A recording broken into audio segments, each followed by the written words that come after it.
Hello, everybody, and welcome back for week number 11 of the College Football Betting Breakdown Show, courtesy of Scores and Odds. I'm your host, per usual, Sean, PSU Fans 2 Newsham. Joining me, as always, my co-host, Alex Fearmyturtle Hardin. Alex, how's it going on this lovely Monday afternoon? It is a lovely Monday afternoon. In addition to the college football we get to talk about today, there's also college basketball starting up. I'm watching Baylor. They're up 60 right now, so really competitive basketball games. But last week was pretty good for college football. I think we are both 2-1 on the betting show, so we continue our climb into and staying over 500, which is good. So, what were the two that you won and the one you lost? Yeah, I mean, I haven't been below 500 on the entire season, Alex. So it's been consistent for me. So I am 16, 13, and 1 overall in the season. Hopefully can continue staying above 500. It's going to be tight. Hopefully I want to push to about plus 5 games as the overall. So if I can get a couple more wins on the positives, that'd be great. I was 2-1 last week. I had Kansas State, Texas under 54.5, which unfortunately I lost that. Total was around 61. I liked Georgia -9 versus Tennessee. We were actually on opposite sides of that one, and I actually won that one. Usually you've been pretty good there. And then TCU -9.5 versus Texas Tech that we split. Luckily, we talked about it on the show. FanDuel was about the only place that it was 9.5, and we said we liked it on FanDuel at 9.5, and they won by 10. So it's pretty important to get that half a point, Alex. So how did you do last week? Yep. I had LSU plus 13.5 against Bama. Didn't even need the points. A nice showing from the Tigers there. TCU 9.5 like you, so that was good. We talked about this, and I flip-flopped on the show last week. I ended up on Tennessee plus 8.5, just wrong side of the game. Classic spot where Georgia just showed up and just like completely shut them down. So even though I was live at the end for a backdoor cover a bit, I still think, Georgia was definitely the correct side in that game. So, I mean, you and I talked about it during the game. Tennessee's game plan just seemed bad. Like they just tried to.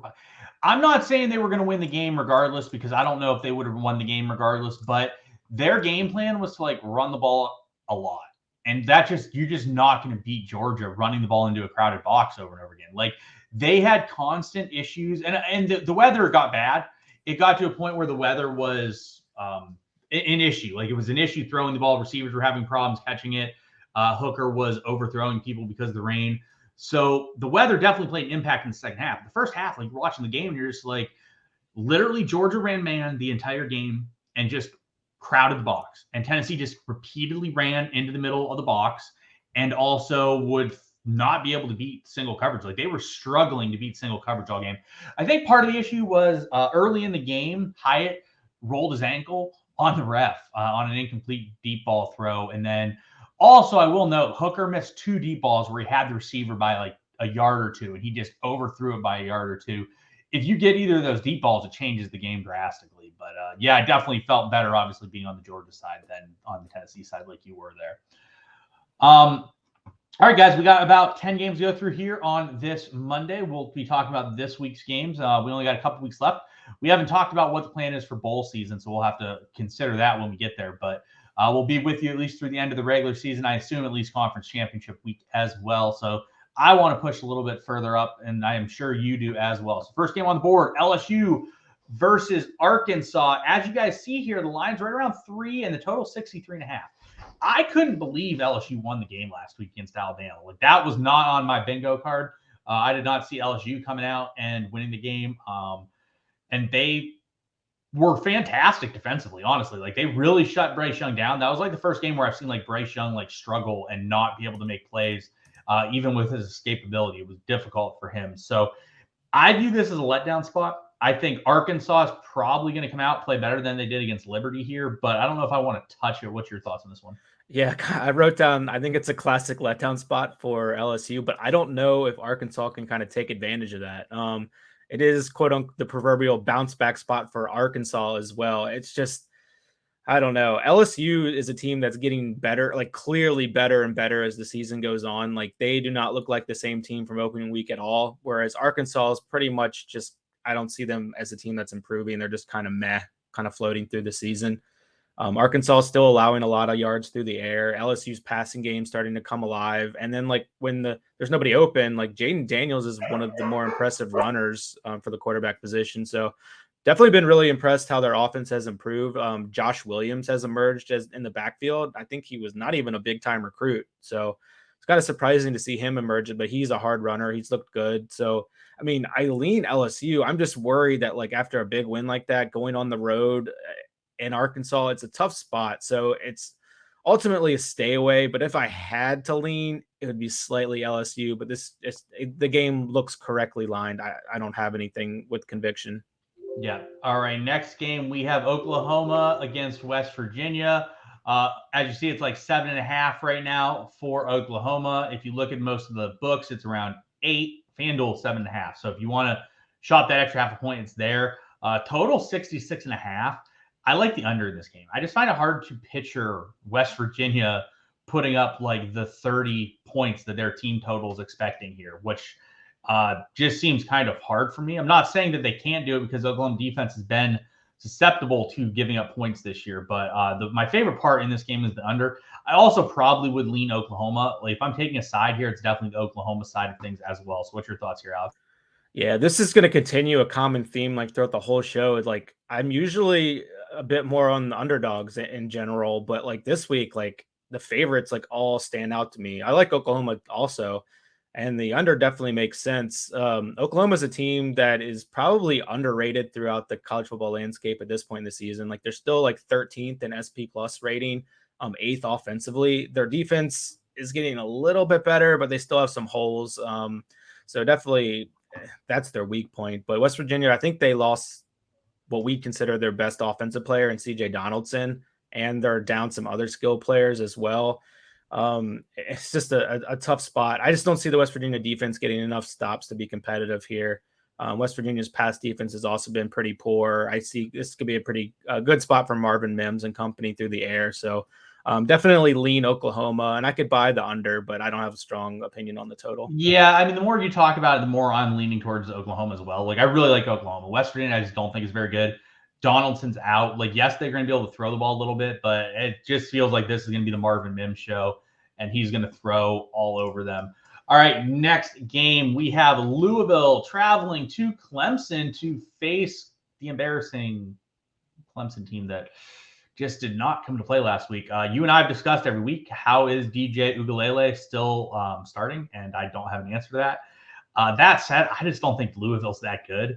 And I also know Malik Cunningham is really banged up. Like if you watch him over the last like 3 weeks, it's really difficult. So I would lean the Clemson team here. As you see, it's around 7 right now. If we get under 7 and we get 6.5, all over Clemson. But I like Clemson at 7 as well. So what's your thoughts here, Alex?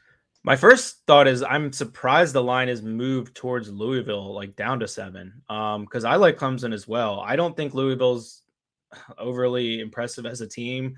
They're not a team I want to back going into Death Valley. Like I think this is a spot where Clemson actually shows up. But I mean, in terms of that loss last week, like that's squarely on Dabo. Like they should have made the switch to Cade Klubnik really early in the season. Like that was their path for the college football playoff. Like the upside of the team was having Cade at quarterback. Like we've seen enough of DJ. Like it's just not there. With all that said, I still think this is a good spot for Clemson to kind of steamroll Louisville a bit. I like them only laying 7. Yeah, like I just look, if Malik Cunningham was healthy and I wasn't worried about that, I would be like, all right, I'm in on this. But like I watched the last 3 games and Malik is just banged up. You can tell his legs are not what they normally are. And in that situation, like I just can't see them being competitive here against Clemson. So I definitely like Clemson as well in this game. All right, moving on to the next game. We have Alabama traveling to Mississippi to face the Ole Miss Rebels. Again, they struggled last week. Bama struggled. I think that this game is going to be another situation where I also like the favorite. I like Alabama. I think they're the better team. I think that Ole Miss is very reliant on Judkins, and I think Alabama's defense is good enough to shut down Judkins. And I don't think the Ole Miss defense is good enough to stall what Alabama was doing last week. So I like Alabama here. What's your thoughts on this one? Yeah, that's my initial lean as well. And like, this is just the classic spot where like Alabama's going to get a free pass. They're going to come out and look dominant here, and then they're going to be back in the playoff picture even with 2 losses. I mean, it's kind of annoying, but in some ways understandable. Like, I mean, this is interesting with like Saban versus Kiffin. Like, if Ole Miss can somehow pull the upset and like Alabama's sitting at 7-3, there's going to be some unhappy people in Alabama. So I have some interest in watching this game, but yeah. Yeah, no, for what it's worth though, like Alabama at 2 losses, in my opinion, does deserve to be in the conversation because like we've watched a lot of college football this year, and like you remove Georgia, it's pretty much like 6 or 7 teams. It's like Georgia, Tennessee, and Alabama, and then it's like Michigan, Ohio State, and then it's like Clemson's just not there, and that's like Oregon, and Oregon got obliterated by Georgia at the beginning of the season. So like I do agree. If Ole Miss can pull out a win here, they are smack dab in the discussion to make the playoff. But I can't really fault people for like bringing up Alabama and having Alabama in the discussion, even with 2 losses, just because what we've seen from a lot of teams this year. Yeah, I mean, this is effectively a playoff game.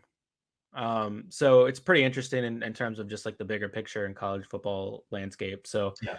I don't really have a strong lean. I mean, maybe Bama, but I'm more interested in just watching this game and kind of seeing how it plays out. Yeah. All right. Next game, I'm going to let you go first here because I have a feeling this is a game where you're going to like the favorite as well. We got Maryland traveling to Happy Valley to get obliterated by Penn State.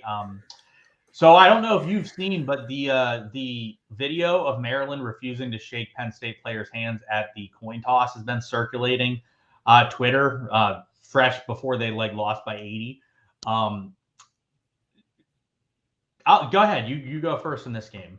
No, I mean, I'm almost like self-excluding myself in this game because like I just don't see how Maryland keeps it close at all. And like that's probably just having my Maryland anti-homer blinders on. So I'm not going to bet it. But I thought the number would be closer to like 14-17, honestly. Like Maryland's done their classic thing where they beat on some terrible teams early in the season, get a few wins, get some hype, and then just limp towards the finish line. But what do you think? I mean, so let's just paint the picture for the audience here. If I said, Alex, you get Maryland at 16.5 here, what are you taking it? I mean, can you give me 17? Nope, giving you 16.5. Would you take it as one of your 3 bets of the week? Yeah, I'd probably take it, but I wouldn't feel good about it. He's lying. He wouldn't take it, guys. Maryland's probably going to get destroyed in this game. Penn State has to continue their dominance here and assert to Maryland why everyone from Maryland goes to Penn State. I mean, yeah, you just hit on the worst part of this game is like Penn State's going to win by 3 touchdowns and then like effectively like after the game take their lunch money by getting like 3 recruits to flip. So I'm assuming Penn State has quite a few recruits attending this game and Maryland is going to get smoked in this game. Like I would not be surprised if this is like a 5 touchdown game where Penn State just comes out and just like obliterates them. Yeah, I mean, why go to school in the forest of Penn State when you can be in like a metropolitan area and like I wish right into DC? I wish we had the freedom, Alex, to go to this game. I would buy your ticket to go to this game. Yeah, it's also a James Franklin Revenge Bowl, but I think like every game is a Revenge Bowl for James Franklin in some weird way. But this game's just going to be. I just think that this is not a good spot for Maryland. So I will not, and I'm pretty non-biased in terms of Penn State. I've been not on Penn State quite a bit this year, and I like Penn State here. I think Penn State obliterates them. All right, next game up, we have UCF Tulane. John Reese Plumlee did not play last week. Have not heard whether he'll be back this week. I know you had a bad take, I think, on Mikey Keene being better for them, which maybe is true. I just think they misused Plumlee a lot.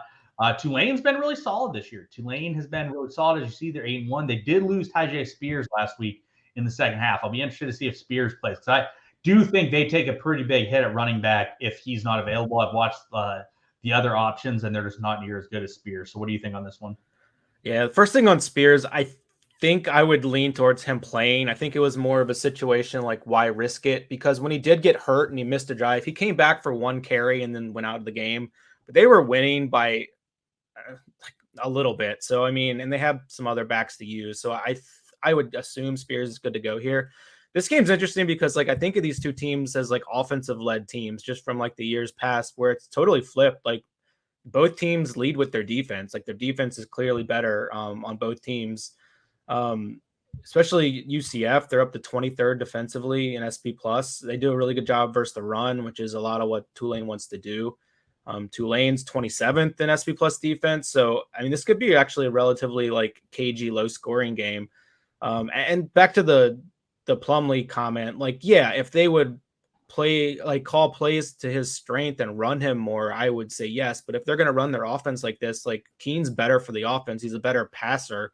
Like, Plumlee is just an atrocious thrower. If you're just going to make him be a pocket quarterback. So I don't really have a strong lean in this game at all. Like, it'll be pretty close, I believe. I can't imagine either team separating really. So this is a stay away from me, but an interesting game. Surprised this is one of the two like ranked versus ranked matchups of the week. Like, you don't expect that from UCF Tulane, but no, here we are. There we are. Next game, TCU traveling to Texas to play the Longhorns. Surprisingly, when I say surprisingly, I mean not at all. TCU injured another starting quarterback last week and got to play backup for most of the game. It's been kind of their MO for the year. As you guys see here, Texas is about a touchdown favorite for a reason. Alex, you have a bet down here as we see, so why don't you talk a little bit about it? Yeah, I absolutely. This is probably my favorite play of the week. It's Texas -7. As I wrote in the SEO write-up, this is where the magical hypnotic toad season of yours comes to a screeching halt. TCU, it's over. Like, they couldn't run better. Yes, they're a solid team. They have a good offense. I don't think their defense is very good. And they keep running into these spots where the other team's quarterback magically gets hurt. And we'll see if it happens again. But as long as they don't injure Bijan on purpose, like, I just think this Texas offense is going to throttle them. And I actually think TCU is going to have problems offensively. They're not going to have the Kendre Miller bailout here, as I think Texas is pretty decent against the run, and they'll slow him down a bit. So I like Texas to actually win pretty big, and I would be looking for some alt lines as well, like 2 up to 3 touchdowns to lock in some upside. Yeah, so I also like Texas. I'm not going to bet it though, because TCU has a horseshoe up their butt this year. It's just not. It's been never ending. It's literally, we're on like 8 games in a row where like the best offensive player and the other team got injured. Literally every game. And it's also getting to the point where like every single game TCU is just getting bailed out by winning. Like, they're just getting some miracles in like the second half and stuff that, I mean, I don't know if it can continue, but I'm not going to touch it. And part of the reason I'm not going to play it is because I know you really want to. So I'll give you a chance to make up a game here with a game you really like. Since you can't bet against Maryland for some reason. So what a guy you are. I know. All right, on to next game, Washington against Oregon. You get your boy Bo Nix. As we see here, you are writing up your boy Bo Nix. I tend to agree as well. What's your thoughts here in the Oregon-Washington game? Yeah, just like super like taking favorites every single game. Like, it doesn't feel like it's a weird week for that, but I just see like so many of these spots like clear separation, especially in the Pac-12 games. We'll get to another one later too. I like betting Oregon as a favorite because like they don't slow down. They don't sit on the ball in the second half. They're going full throttle until like the end of the fourth. Like, they're stat padding for Bo Nix. Like, they're not running out the clock. So like, in a game against Washington, whose like pass rate over expectation is like super high, it's going to create a lot of possessions, and it gives more time and more possessions for Oregon to separate, in my opinion. So that's why I don't mind betting them at this big number. And it opened at 11.5. It's quickly moved to 13.5. I think it could go higher as people kind of buy into that more and more. It is an interesting matchup because Oregon's allowing a lot of passing yards, but a lot of those yards are pretty empty yards in the second half, in my opinion. But Washington has is averaging the most passing yards per game by like over 35 against any other team over Tennessee. So like, they're just throwing the ball tons. But It's going to sit. Yeah, this is going to make it a game with more and more drives. So I think Oregon just keeps scoring and scoring. And I was looking at the over, which I like a bit too. It's climbed to 72.5, but I just feel more confident in Oregon's side putting up the points. So that's where I ultimately landed. Yeah, I actually like Oregon as well. I agree. I think this game could run up above the 14-point threshold, but I like it at 13.5 that we get it. I also like the over. I actually probably like the over a bit more than you do. I think that both teams are going to score some points here, but I do like the Oregon side better than the over in this game. All right, next game we go to two elite level defenses in North Carolina and Wake Forest. Yikes! Sarcasm. Yeah. We're seeing the games late on this Saturday. Like these are the GOAT games. We have that one, and then we have this one, North Carolina, Wake Forest. I don't see how there's stops in this game. Like if we're being completely honest, like where are the stops going to come from? Because I don't see it. We have two elite level offense. Although Wake slowed down. Wake hasn't been as good recently, but North Carolina is moving the ball efficiently. They definitely cannot stop people on defense. So I like the over, but I'm not going to bet 76.5 right now. What's your thoughts on this one? Yeah, so UNC is 7th in SP Plus offense and 99th in defense. So good offense, terrible defense. Wake is 18th offense and 83rd defense. Again, not as good offensively, but not as bad defensively. So like, yeah, points. Also, both teams are in the top 20 in plays per minute of time of possession. So they're both playing fast. So like that creates like a very chaotic situation where there should just be a lot of back and forth. I actually feel a lot better about the UNC's offense. Been pretty disappointed with Wake this year, honestly. I thought they were going to be better. I don't know if like Hartman rushed back from his medical issues and he just hasn't been the same. But they haven't quite hit the mark, but they're still sitting here ranked and having a pretty decent season. Just expected a bit more. I don't like anything for this game. I think the spread makes sense. I think the total is where it should be. Yeah, this would be nice to have like on like a main DFS slate, but as far as betting, like I don't see anything I like. Yeah, the fun games just appear to be at night here this weekend. So that will be interesting from a DFS perspective and just an overall betting perspective. You get to close the night out with some explosive games. Speaking of another game that should have quite a bit of offense, we have UCLA, Arizona.